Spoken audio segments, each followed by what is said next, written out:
ये देश किसानों का देश है। इस देश की आत्मा इस देश का किसान है। आजादी की लड़ाई से, बल्कि उससे पहले से, आजादी की लड़ाई से भी सैकड़ों वर्ष पहले से इस देश का किसान इस देश के लिए, आजादी के लिए लड़ा है, अपना खून दिया है, अपना पसीना दिया है। इस देश को अगर कोई समझना चाहता है तो इस देश के किसान को समझे। आप जब खेती करते हैं,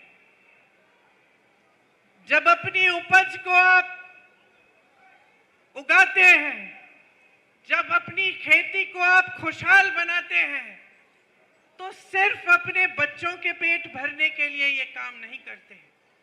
आप इस पूरे देश के अन्नदाता हैं। आप देश की नई पीढ़ी को बनाते हैं। इस पूरे देश को आप खिलाते हैं। आप इस देश की रीढ़ की हड्डी हो, इस देश की आत्मा हो। हरित क्रांति जब इंदिरा जी लाई तो वो इस बात को समझ के लाई। इस देश की आत्मनिर्भरता का श्रेय इंदिरा जी के साथ इस देश के एक एक किसान को मिलता है,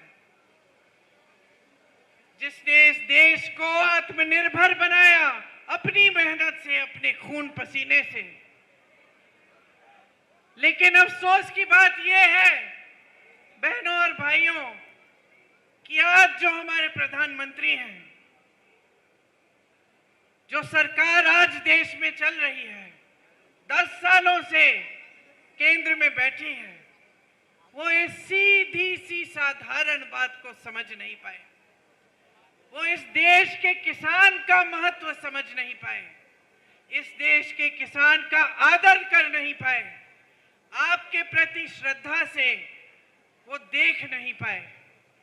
आपने आंदोलन किया, क्यों किया?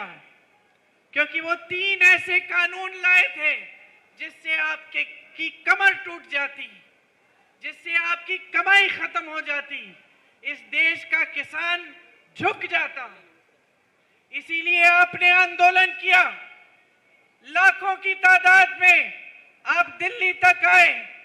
महीनों के लिए आप दिल्ली के बॉर्डर पे आप बैठे रहे। इस देश के हर देशवासी ने आपको देखा। हर देशवासी के दिल में आपके लिए हमदर्दी जागी। आपके लिए कोई पानी लाया, कोई खाना लाया, कोई आपके साथ आकर बैठा। मुझे याद है दीपिंदर जी रोज रोज आपके आंदोलन में शामिल होते थे, आपके साथ आकर बैठते थे। लेकिन भाजपा का एक एक नेता, भाजपा के प्रधानमंत्री जो इस देश के सबसे बड़े पद पर आसीन हैं, उन्होंने आपकी सुनवाई तक नहीं की। आपकी बिजली बंद की, आपका पानी बंद किया, आपको देशद्रोही का दर्जा दिया। अगर ये वीडियो आपको पसंद आया है तो इसे लाइक जरूर करें। अगर चैनल अभी तक सब्सक्राइब नहीं किया है तो कर लें और नोटिफिकेशन पाने के लिए बेल आइकन भी दबा दें।